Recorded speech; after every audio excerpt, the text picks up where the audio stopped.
নিজের স্ত্রীর সাথে সর্বোচ্চ সুন্দর ব্যবহার করতে হবে ভাইরা। আল্লাহ বলেছেন ওয়াশিরুহুন্না বিল মারুফ, তাদের সাথে সুন্দর আচরণ করো। আমাদের অনেক ভাইরা আছেন বাহিরে অনেক ভালো, কাস্টমারের সাথে ভালো, ক্লায়েন্টের সাথে ভালো, পরিচিত অপরিচিত মানুষের সাথে ভালো, কিন্তু নিজের স্ত্রীর সাথে যা তা আচরণ, বদরাগ আছে না নাই? বেচারের উপরে যত রকমের টর্চার, অবিচার, গালমন্দ, বাজে কথা ঘরে ঘরে। অনেক লোক আছে বাহিরে অনেক সভ্য ভদ্র, ওনাকে মানুষ অনেক ভালো জানে, কিন্তু ওনার বউ জানে ওনার চরিত্রের হাল কি, ঠিক কিনা?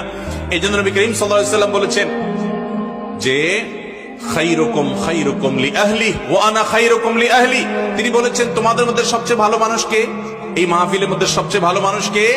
যে তার পরিবারের কাছে, কোন কোন হাদিস তিনি স্ত্রীকে নির্দিষ্ট করে বলে দিয়েছেন যে তার স্ত্রীর কাছে ভালো। অর্থাৎ স্ত্রী যদি বলে দিল থেকে যে আমার সাহেব, আমার স্বামী ওনার মতো মানুষ হয় না, উনি আসলে একজন অমায়িক ভালো মানুষ, এই সার্টিফিকেট যদি বউয়ের কাছ থেকে নিতে পারেন তো আল্লাহর কাছেও আপনি ভালো নিতে পারবেন। সবাই যায় বাসায় বউকে জিজ্ঞাসা করবেন যে হাদিসের ভাষ্য মতে তোমার সার্টিফিকেট ছাড়া আমি ভালো হওয়ার সুযোগ নাই, আসলে আমি মানুষটা কেমন বলো।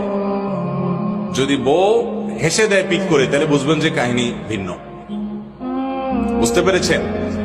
যদি হেসে দেয় তাহলে বুঝতে হবে আলামত ভালো না। অতএব স্ত্রীর কাছে ভালো হওয়ার জন্য নিজের আচরণটাকে সুন্দর করার চেষ্টা করতে হবে ইনশাআল্লাহ। অনেক মানুষ আছে এই জায়গা ধরা খেয়ে যাবে। নবী করিম